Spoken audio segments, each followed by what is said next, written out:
શિવપુરાણમાં એક કથા છે કે એકવાર માતા પાર્વતી સ્નાન કરવા જઈ રહી હતી.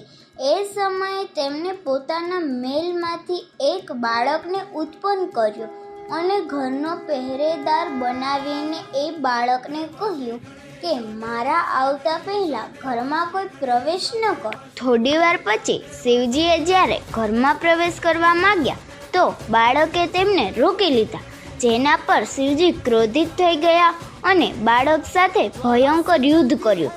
સંગ્રામમાં તેને કોઈ પરાજિત ન કરી શક્યું. તેથી ભગવાન શંકરે ગુસ્સામાં ત્રિશૂલથી એ બાળકનું માથું ધડથી અલગ કરી દીધું. જ્યારે માતા પાર્વતીએ આવીને આ જોયું તો તે ક્રોધિત થઈ ગઈ અને તેમણે પ્રલય કરવાનું નક્કી કર્યું.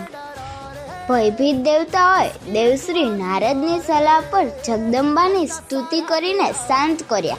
શિવજીના નિર્દેશ પર વિષ્ણુજીએ ઉત્તર દિશામાં સૌ પહેલાં મળેલ હાથીનું માથું કાપીને લઈ આવો. ભગવાન શિવે ગજના એ મસ્તકને બાળકના ધડ પર મૂકીને તેમને ફરીથી જીવિત કરી દીધો.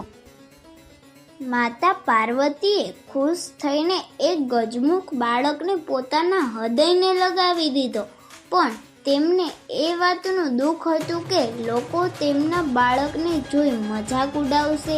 પણ શિવજીએ તેમને દેવતાઓમાં શ્રેષ્ઠ હોવાનો આશીર્વાદ આપ્યો.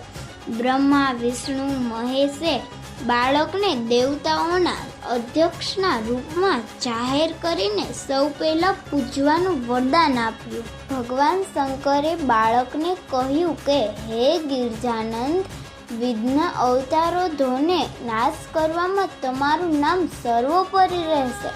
તું સૌને પૂજ્ય બનાવીને મારા સમસ્ત ગણેશના અધ્યક્ષ થઈ જાઓ. હે ગણેશ્વર, તું ભાદ્રપદ માસના કૃષ્ણ પક્ષની ચતુર્થીના રોજ ચંદ્રમાના ઉદિત થવા પર ઉત્પન્ન થયો છે. આ તિથિમાં વ્રત કરનારા બધા વિઘ્નોનો નાશ થઈ જશે અને તેને બધી સિદ્ધિઓ પ્રાપ્ત થશે.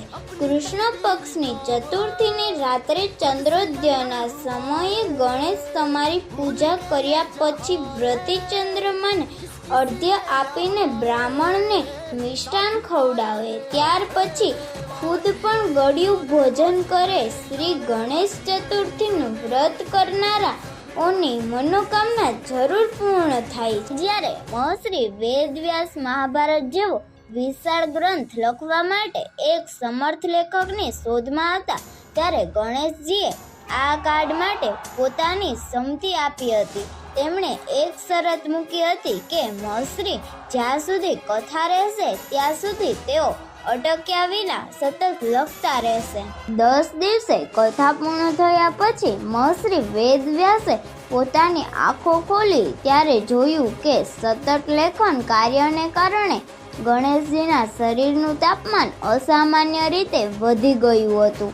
બાપાના શરીરને સ્નતર ઠંડુ કરવા માટે વેદવ્યાસે નજીકના તળાવમાં સ્નાન કરાવ્યું. તે દિવસે અનંત ચતુર્થીનો દિવસ હતો. આમ 10 દિવસે ગણેશજીની મૂર્તિનું વિસર્જનની પરંપરા છે.